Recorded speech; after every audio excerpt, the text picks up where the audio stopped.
Di kasus kemarin, Mia telah menceritakan sebuah rumah tangga pasangan muda-mudi yang menikah di bawah umur, di mana si istri mendambakan hadirnya buah hati setelah 4 tahun lamanya membina rumah tangga. Namun tak diduga, suaminya malah bermain api sehingga membakar tubuh sang istri.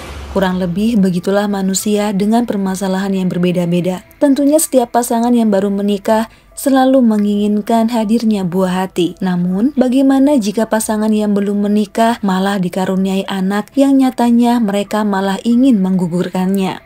Sebelum masuk ke inti permasalahannya teman-teman, alangkah baiknya untuk subscribe dan tekan lonceng notifikasinya ya, karena di sini kita akan mengulas tuntas tentang peristiwa yang terjadi di sekitar kita untuk menjadikannya pelajaran agar kejadian yang serupa tidak terulang di lain hari. Kita kenalan dulu ya dengan seorang wanita yang bernama Sylvia Ayu Nugraha, berusia 23 tahun, asal Blora. Ia merupakan mahasiswi keperawatan. Seperti remaja wanita lainnya, Sylvia dan teman-temannya sering menghabiskan waktu menikmati malam hari di warung angkringan, di mana warung angkringan memang menjadi idola bagi kaum muda-mudi untuk bersantai dan menikmati malam. Jika beruntung, bisa ketemu jodohnya di situ. Seperti Sylvia ini, sedari tadi ada seorang remaja laki-laki yang mencuri pandangannya. Tak sekali dua kali Sylvia curi-curi pandang dengannya. Hingga suatu hari mereka memberanikan diri untuk saling berkenalan. Pria yang mempesona itu bernama Agung Dwi Saputra. Lalu mereka bertukar nomor telepon dan menjadikan mereka lebih akrab. Dari sinilah diketahui jika Agung berusia 17 tahun. Saat itu ia masih duduk di bangku kelas 3 SMA. Ia merupakan warga Gebang, Banjarsari, Kota Surakarta. Karena merasa saling nyaman, Sylvia tak memperdulikan akan usia Agung. Mereka pun memutuskan untuk menjalin hubungan. Semula hubungan mereka hanya sebatas teman bicara dan teman tongkrongan. Lama-lama, kedua insan ini bermadu kasih sampai kelewat batas. Akhirnya setelah beberapa bulan menjalin kasih, pada tahun 2021, Sylvia merasakan gejala aneh pada tubuhnya. Inisiatiflah ia membeli alat tes kehamilan. Dan benar saja, Sylvia sudah menduga jika ia tengah hamil muda. Tentu Sylvia panik, apalagi ia masih kuliah dan Agung masih sekolah. Namun apa mau dikata? Menurutnya, daripada anak itu lahir tanpa bapak, lebih baik Agung merelakan masa mudanya dan wajib menikahinya. Namun yang tak disangka, Agung yang mengetahui Sylvia hamil sangat dibuat terkejut dan marah. Karena dia tak menyangka perbuatannya akan menjadikannya seorang bapak padahal dia masih SMA. Jelas orang tuanya akan marah dan tidak mau menyetujui pernikahan mereka. Lantas, Agung menyuruhnya untuk menggugurkan saja bayi itu. Sylvia langsung menolak. Ia bersikeras mempertahankan bayi itu apapun resikonya. Dan seiring berjalannya waktu, Agung dan Sylvia masih tetap menjalani rutinitasnya sehari-hari. Namun desakan dari Sylvia tentu tak pernah padam. Walaupun begitu, Agung pun pantang menyerah. Ia tetap meminta anak itu untuk digugurkan. Pertengkaran sering terjadi di antara mereka. Sylvia yang sadar perutnya akan semakin membesar, tak mungkin mampu ia menutupinya lagi. Akhirnya mereka berdua sepakat untuk menyewa kamar indekos. Agung yang sesungguhnya menyayangi Sylvia berjanji akan menikahinya setelah ia lulus SMA karena ujian sekolah diadakan beberapa bulan lagi. Sylvia pun menurut. Lantas ia pamit kepada orang tuanya untuk tinggal di kos.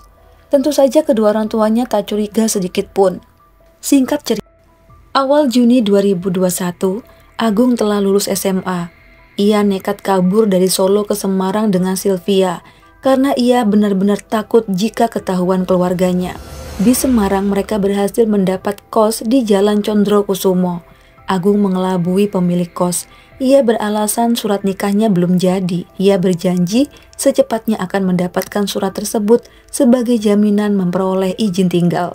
Mereka pun menempati kamar di lantai 2 yang memang dikhususkan untuk suami istri. Di sana juga ada beberapa penghuni kos lain. Kos tersebut berupa kamar saja. Untuk kamar mandi berada di luar dan digunakan bersama. Karena kondisi Agung baru lulus SMA dan tidak ada pengalaman sama sekali, ia pun mencari rongsokan untuk dijual. Sedangkan Sylvia di dalam kamar saja. Saat itu usia kandungan Sylvia sudah hampir 3 bulan. Dimulai dari sinilah babak baru kehidupan rumah tangga mereka dimulai. Agung memang bertanggung jawab memenuhi kebutuhan mereka. Namun sebagai pemulung rosok, jelas sangat tidak cukup bagi Sylvia yang berbadan 2, di mana wanita hamil pada umumnya wajib mengkonsumsi makanan sehat, bernutrisi, juga berprotein. Apalagi ia harus memeriksakan kandungannya ke bidan atau ke dokter, yang mana ini mustahil bagi mereka. Makan saja kadang hanya dibagi 2. Lama-kelamaan kondisi ini membuat mental Sylvia drop. Ia sering mengeluh sakit. Apalagi kehamilan Sylvia semakin membesar. Ini membuat hormon tubuhnya meningkat. Sebagai seorang wanita yang sedang hamil, pastinya mendambakan perhatian yang lebih dari suami juga keluarga. Pernah Sylvia mengeluh ingin kembali kepada orang tuanya. Namun Agung sama sekali tidak setuju dengan itu.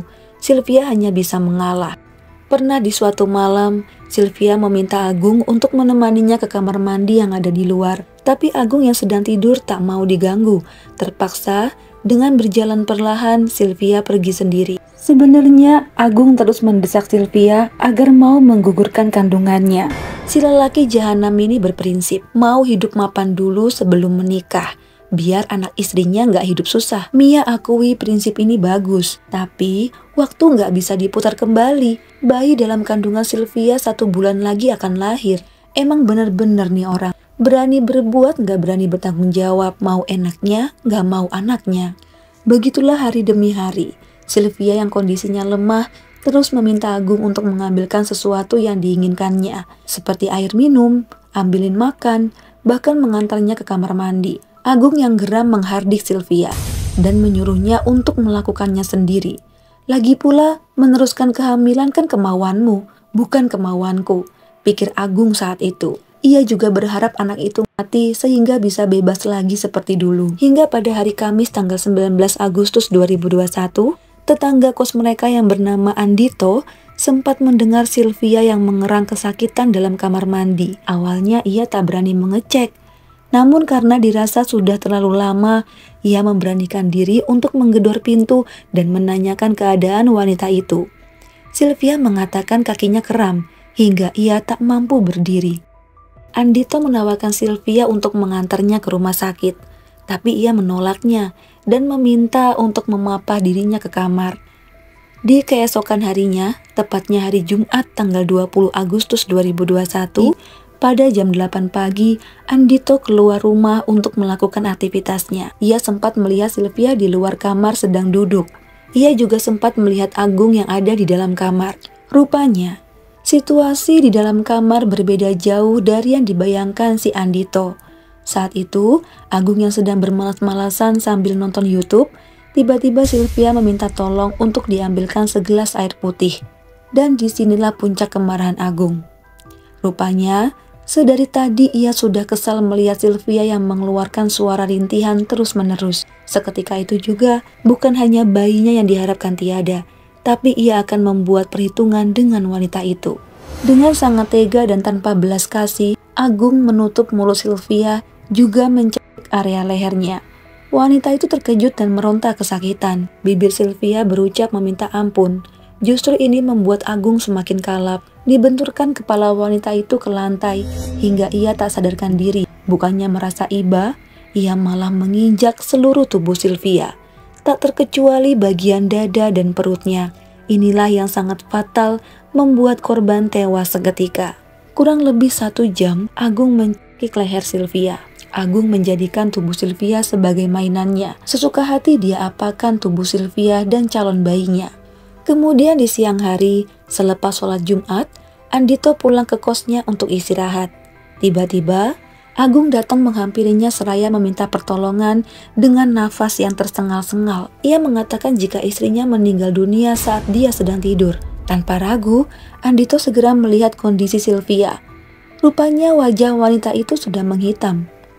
Sekilas Andito menyadari ada yang aneh dengan tubuhnya. Karena panik dan curiga terhadap Agung, lantas ia melaporkannya kepada RT hingga polisi pun datang dan segera mengamankan TKP. Dari olah tempat kejadian perkara ditemukan kejanggalan atas tewasnya ibu hamil tersebut. Karena itu, Agung dibawa ke kantor polisi untuk diinterogasi lebih lanjut. Jasad ibu hamil itu dibawa ke rumah sakit untuk dilakukan otopsi. Dan ketika hasilnya keluar, membuat kita semua bergidik ngeri. Dari sini saja kita tahu ya, bahwa bayi itu tak selamat, mengingat ibunya sudah dalam keadaan wafat dalam waktu 4 jam sebelum ditemukan oleh saksi Andito. Kapolrestabes Semarang, Kombes Irwan Anwar, mengatakan ada beberapa hal yang ditemukan dalam tubuh korban. Di antaranya yaitu tekanan yang kuat pada mulut, terdapat bekas luka di kepala bagian belakang akibat benturan yang keras, dan kerusakan fatal pada organ bagian dalam. Hati korban sudah robek tak beraturan. Area perut dalam juga ada yang patah yang disebabkan hantaman yang keras. Janin yang dikandungnya juga hampir keluar dari rahimnya akibat tekanan yang sangat kuat dari luar. Seperti yang sudah Mia jelaskan tadi, bahwa Agung menginjak dada dan perut korban berkali-kali. Dari hasil ini, Agung sebagai suami bayangan pun ditetapkan menjadi tersangka. Karena tak mampu mengelak lagi, Agung menjelaskan motifnya, karena ia merasa sangat kesal ketika disuruh-suruh terus oleh korban. Selain itu, ia juga sangat takut jika orang tuanya tahu kehamilan pacarnya. Dan rahasia mereka yang ditutup-tutupi beberapa bulan terakhir ini akhirnya diketahui bukan hanya orang tua mereka, melainkan seluruh rakyat Indonesia. Tersangka dikenakan pasal 338 KUHP dan 340 KUHP dengan ancaman hukuman 15 hingga 20 tahun penjara. Informasi tambahan ya teman-teman, ternyata si Agung ini belum memberitahukan kepada orang tuanya tentang kehamilan pacarnya itu. Memang sih, orang tuanya melarang karena Sylvia terlalu tua baginya. Itu yang membuat Agung yakin jika orang tuanya tak mungkin menerima kehamilan pacarnya. Nah, gimana nih menurut kalian? Sebenarnya salah siapa? Salah Sylvia kah yang sering menyuruh-nyuruh Agung? Atau Agungnya yang enggan menikahi korban? Kalau udah gini, orang tua mereka berdua pun bersedih. Andai waktu bisa diputar, lebih baik jujur supaya bisa mendapat jalan keluar terbaik. Mia turut berduka untuk korban, semoga diampuni segala dosa-dosanya dan dilapangkan kuburnya. Sampai sini dulu video kali ini. Jika ada yang memiliki pendapat dan informasi tambahan, tolong tulis di kolom komentar ya. Terima kasih sudah menyimak hingga selesai. Mohon maaf jika ada salah-salah kata. Sampai jumpa di video selanjutnya. Bye!